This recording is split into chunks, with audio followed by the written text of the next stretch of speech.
Bon, bonjour. Bonjour Pascal.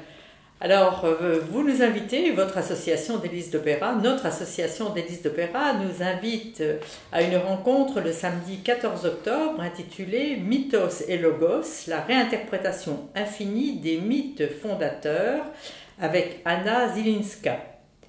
Pourquoi cette rencontre?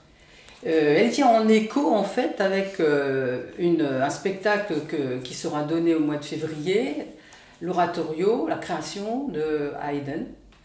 Et voilà pourquoi. Alors on est un peu en décalage par rapport au timing de l'opéra, mais c'est pas toujours facile d'arriver à organiser le planning des uns et des autres et les disponibilités. Alors ce titre, Mythos et Logos, est-ce que vous pouvez nous expliquer un peu, parce que voilà, ce sont deux mots qui ne sont pas très usités, on va dire. Oui, je pense que c'est un titre qui fait un peu peur. Et en fait, on aurait pu très bien se contenter de mettre mythe et raison, par exemple. Ou quels sont les liens qu'entretient la science avec le mythe, ou le mythe avec la science. Vous voyez, c'est donc tout à fait accessible à n'importe quel public. Alors, quel est le lien entre cette thématique, donc Mythos et Logos, la réinterprétation infinie des mythes, et cet oratorio?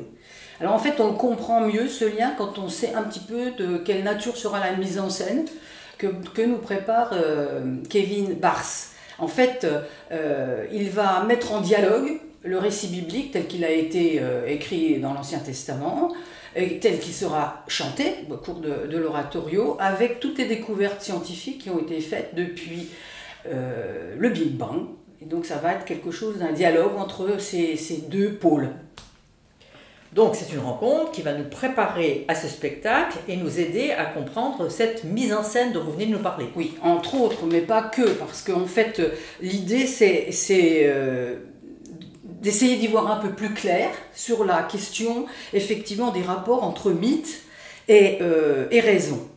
Déjà le premier point. Et surtout de tenter de comprendre pourquoi ce retour quand même très important des théories anti-science et de la défiance que beaucoup de gens ont par rapport aux découvertes scientifiques.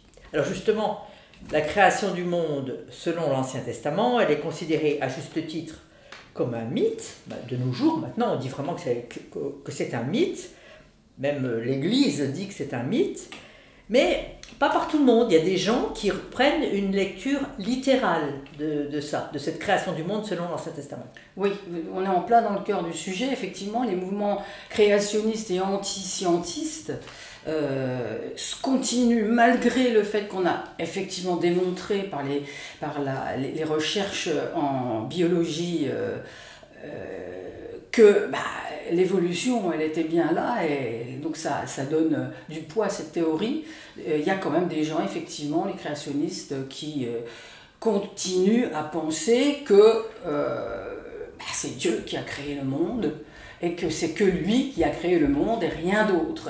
Et il y a même des gens qui mettent en place, qui utilisent des arguments scientifiques pour venir en appui, justement, idéologiquement, à leur théorie pseudo-scientifique. Alors on comprend mieux maintenant pourquoi ce titre Mythos et Logos, que vous auriez pu intituler aussi Mythe et Raison, on comprend mieux. Alors maintenant, est-ce que vous pouvez nous expliquer qui va nous éclairer sur cette thématique?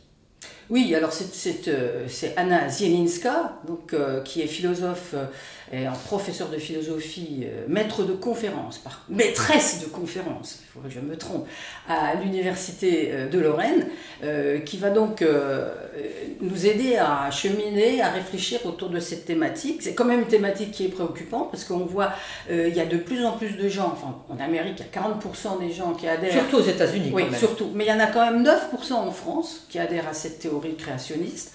Et donc ça nous emmène quand même, mine de rien, vers une ère de la désinformation. Et donc je trouve que c'est très important que Anna Zielinska puisse nous aider à réfléchir à l'aide d'écrits d'auteurs sur les rapports entre science et mythe, quelle est la part, enfin, est-ce que le mythe est complètement, il faut l'annuler complètement, ou est-ce qu'il y a une voie, enfin, voilà, je ne vais pas dévoiler tout, hein, mais je pense que c'est très intéressant qu'elle puisse nous expliquer les liens qui se tissent finalement entre mythe et raison. Voilà, c'est ce que vous espérez de cette rencontre, c'est ce que vous attendez de cette rencontre. Oui, mais j'attends aussi autre chose, parce que je trouve que dans les rencontres en général que nous organisons, l'idée aussi avec nos invités, c'est d'élargir notre horizon. C'est de nous permettre, en l'occurrence pour celle-ci, de comprendre pourquoi nous pensons ce que nous pensons. C'est un peu l'histoire des biais cognitifs, et de renouer finalement en quelque sorte avec l'esprit critique. C'est pas mal de renouveler avec l'esprit critique. C'est un beau projet. C'est un beau projet. Sortir de notre zone de confort aussi. Et d'ailleurs, il me semble que c'est le premier pas à faire si on veut vraiment être capable d'affronter les défis de ce 21e siècle pour sortir d'un binarisme étroit qui divise et ouvrir peut-être un dialogue qui humanise. Un beau projet, donc, que cette rencontre du samedi 14 octobre à 11 h, autour de la saison donc Mythos et Logos, la réinterprétation infinie des mythes fondateurs. On comprend mieux maintenant le pourquoi et le comment de cette rencontre avec Anna Zilinska. Dernière petite question, oui, il faut s'inscrire, c'est ouvert à tout le monde? Il faut s'inscrire, comme d'habitude c'est ouvert gratuitement aux adhérents de Délices, à jour de cotisation. Et ça coûte 10 € pour les autres qui n'ont pas souhaité adhérer. Et c'est à l'Opéra. Et c'est à l'Opéra dans le foyer. Eh bien, merci Mo, et puis rendez-vous pour cette nouvelle rencontre du 14 octobre. Merci à vous, et c'est un plaisir toujours de ces interviews. Merci beaucoup.